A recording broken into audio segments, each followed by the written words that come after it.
Alright, what's going on, guys? Today I'm going to show you how to do the most haggard timing chain fix to your 2002 to 2010 Ford Explorer with the 4-liter engine.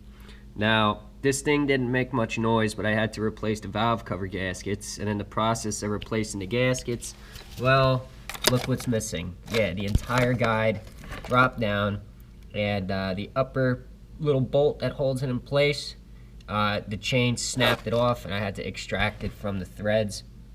So today I'm going to show you how to quiet this chain down if you're just trying to drive the car, like get yourself through the winter or through the summer or whatever, and you're saving up for a different car and you don't want to pay a mechanic $2,500 to do this job. I'm going to show you how to quiet it down. Now, I'm expecting already to get a lot of dislikes on this video because this is an extremely questionable repair. But again, I'm warning you guys now. I mean, I wouldn't attempt this fix and try to drive 100,000 miles on it. I would just try to, you know, get it through wherever you got to go, save up, get yourself a different vehicle. So first, a quick disclaimer. The bottom half, the slack side of the chain guide, you can see the brown nylon right there. If that's missing and the slack side is broken, you cannot do this fix. First thing you're going to want to do is get yourself a new cassette guide. Now, I get this one at AutoZone. It was $40.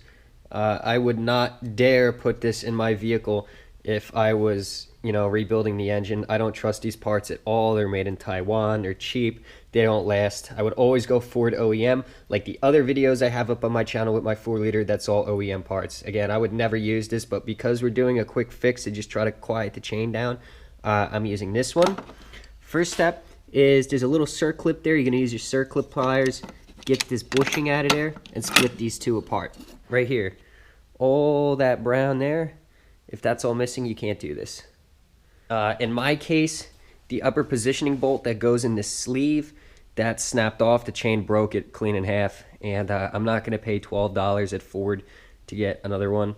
So I got an M6 by 1.0 bolt. Use a washer on that side. Use a nylon locking nut with a washer on that side. Just loose for now because we still want the stud to free spin. We're going to thread it in place to hold it there. Alright, so at this point in time, I don't have a borescope camera, so what I'm using is my iPhone on video with the flash on, and it makes for a pretty good inspection camera. Now, as you can see, there's the chain. You could see how much slack is really in it. And let's take a look here. I see a plastic piece way down in there, probably not going to be able to get in it, and it's probably not going to affect anything else about the vehicle. I'm trying to find that little bolt that split off, but I can't seem to find it. Alright, at this point in time, you should be as far as I am. The bolt, the nut, the two washers. What I'm going to do next is extremely questionable, but it should work. I'm going to take a drill with a 7/64 bit, and I'm going to drill a pilot hole right there. You want to go all the way through, but not through that side, just through there. Reason being is that the chain travels down like that, and what happens, it's bolted in place and the chain just rips it down.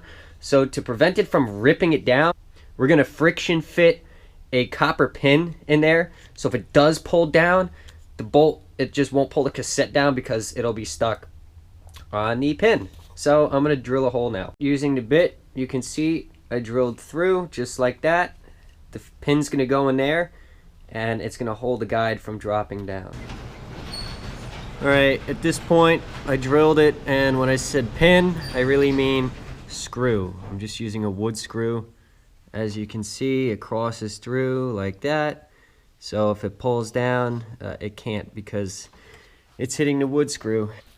And it'll mount in there just where the pin used to be. So at this point, what you're gonna want to do is actually take like a saw, some sort of saw, and you're gonna cut this off right there because it's still bolted in. So if you push it down all the way, it can get jammed and it won't go in all the way because it's too long, and that's happened to me before.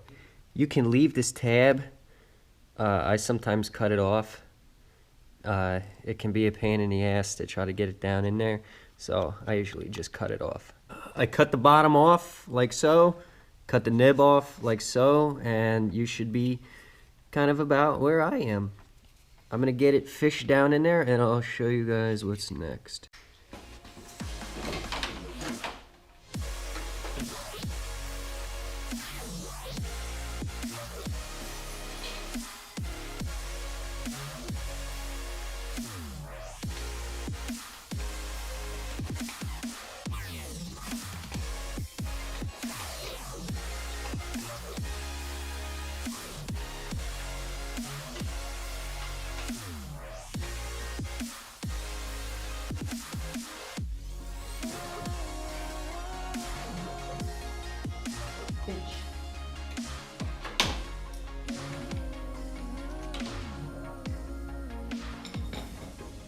All right, so found a problem here.